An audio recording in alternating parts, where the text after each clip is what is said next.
ಸಾರ್ವಜನಿಕರ ಉಪಯೋಗಕ್ಕೆ ಬಾರದ ಹೈಟೆಕ್ ರಂಗಮಂದಿರ.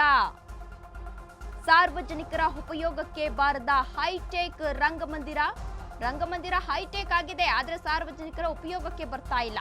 ಹಾವೇರಿಯ ಗೂಗಿನಕಟ್ಟಿಯಲ್ಲಿರುವ ಹೈಟೆಕ್ ರಂಗಮಂದಿರ ಇದಾಗಿದೆ. ನಗರಸಭೆ ಅಧಿಕಾರಿಗಳ ನಿರ್ಲಕ್ಷ್ಯಕ್ಕೆ ಪಾಳು ಬಿದ್ದಿದೆ ಈ ಮಂದಿರ ಎನ್ನುವ ಮಾಹಿತಿ ಸಿಗ್ತಾ ಇದೆ. ದೃಶ್ಯಾವಳಿಗಳು ಕೂಡ ಸಿಕ್ಕಿದೆ.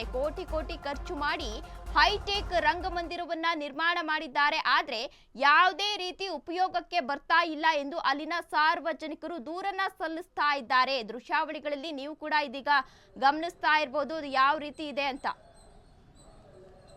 ನಾವೀಗ ಹಾವೇರಿ ನಗರದ ಹೈಟೆಕ್ ರಂಗಮಂದಿರದ ಎದುರುಗಡೆ ಇದ್ದೀವಿ. ಈ ಒಂದು ರಂಗಮಂದಿರ ಇದುವರೆಗೂ ಕೂಡ ಕಟ್ಟಡ ಕಟ್ಟಿಸಿ ಇದುವರೆಗೂ ಕೂಡ ಯಾವುದೇ ರೀತಿಯಾದ ಬಾಳಿಕೆಗೆ ಬರ್ತಾ ಇಲ್ಲ. ಅಂದ್ರೆ ಏನು ನಗರಸಭೆಯ ಅಧಿಕಾರಿಗಳ ನಿರ್ಲಕ್ಷ್ಯಕ್ಕೆ ಹೈಟೆಕ್ ರಂಗಮಂದಿರ ಇದೀಗ ಪಾಳು ಬೀಳ್ತಾ ಇದೆ. ಇಲ್ಲಿ ಅಂದ್ರೆ ಒಂದು ರೀತಿಯಲ್ಲಿ ಈ ಒಂದು ರಂಗಮಂದಿರವನ್ನ ನೋಡಿದ್ರೆ ಇದೇನು ಕಟ್ಟಿಸಿ ಎಷ್ಟು ವರ್ಷ ಆಗಿದೆ, ಇಲ್ಲಿ ಯಾವುದೇ ಕಾರ್ಯ ನಡೀತಾ ಇಲ್ಲ ಅನ್ನೋ ರೀತಿ ಇದೆ.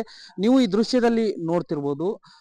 ಇದು ಅಂದ್ರೆ ಜಿಲ್ಲಾ ನಗರಾಭಿವೃದ್ಧಿ ಕೋಶ ನಗರಸಭೆ ಹಾವೇರಿ ಹೈಟೆಕ್ ರಂಗಮಂದಿರ. ಇದನ್ನ ಕೋಟ್ಯಾಂತರ ರು ಖರ್ಚು ಮಾಡಿ ಏನು ಗೌರ್ಮೆಂಟ್ ಒಂದು ಅನುದಾನದಲ್ಲಿ ಈ ಒಂದು ಕಟ್ಟಡನ ಕಟ್ಟಿಸಲಾಗಿದೆ. ಅಂದ್ರೆ ಇಲ್ಲಿ ಯಾವುದೇ ರೀತಿಯಾದಂತ ಸರ್ಕಾರಿ ಕಾರ್ಯಕ್ರಮ ಆಗಿರ್ಬೋದು, ಮನರಂಜನೆ ಕಾರ್ಯಕ್ರಮ ಆಗಿದ್ದು ಹೀಗೆಲ್ಲ ನಡೆಯುವುದಕ್ಕೆ ಒಂದು ವ್ಯವಸ್ಥೆಯನ್ನ ಮಾಡಿಕೊಟ್ಟಿದೆ. ಆದ್ರೆ ಇಲ್ಲಿ ಏನು ಈಗಾಗಲೇ ನಗರಸಭೆ ಅಧಿಕಾರಿಗಳ ಒಂದು ನಿರ್ಲಕ್ಷ್ಯಕ್ಕೆ ಇಲ್ಲಿ ಯಾವುದೇ ರೀತಿಯಾದಂತಹ ಕಾರ್ಯಕ್ರಮ ಇನ್ನೂವರೆಗೂ ನಡೀತಾ ಇಲ್ಲ.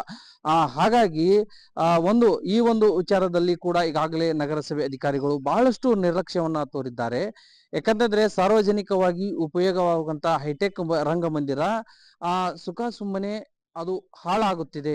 ಇನ್ನಾದರೂ ಅಧಿಕಾರಿಗಳು ಎಚ್ಚೆತ್ತುಕೊಂಡು ಈ ಒಂದು ನಗರಸಭೆಯ ಹೈಟೆಕ್ ರಂಗಮಂದಿರವನ್ನ ಸರಿಯಾಗಿ ನಡೆಸಿಕೊಂಡು ಹೋಗ್ತಾರ ಅನ್ನೋದನ್ನ ನಾವು ಕಾದು ನೋಡ್ಬೇಕು. ವೀರೇಶ್ ಪಾಟೀಲ್, ಅಶ್ವಯುಗ ನ್ಯೂಸ್, ಹಾವೇರಿ.